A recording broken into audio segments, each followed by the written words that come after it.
सर्वांना माझा नमस्कार. माझे नाव सिद्धी रमेश शिंगळे.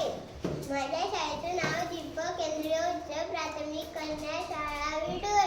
मी शिकत आहे इयत्ता तिसरी. मी एक गोष्ट सादर करीत आहोत. त्या गोष्टीचं नाव आहे एक होती मधमाशी. एक होती मधमाशी. रोज फुलावर जाई, थोडा थोडा मध गोळा करी. काही दिवसांनी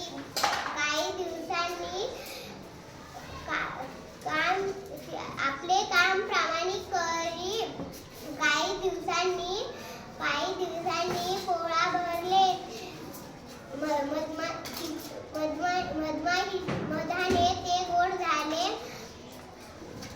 मधाने ते गोड झाले. मधमाशीचे कष्ट फळ आले. तिला आनंद झाला.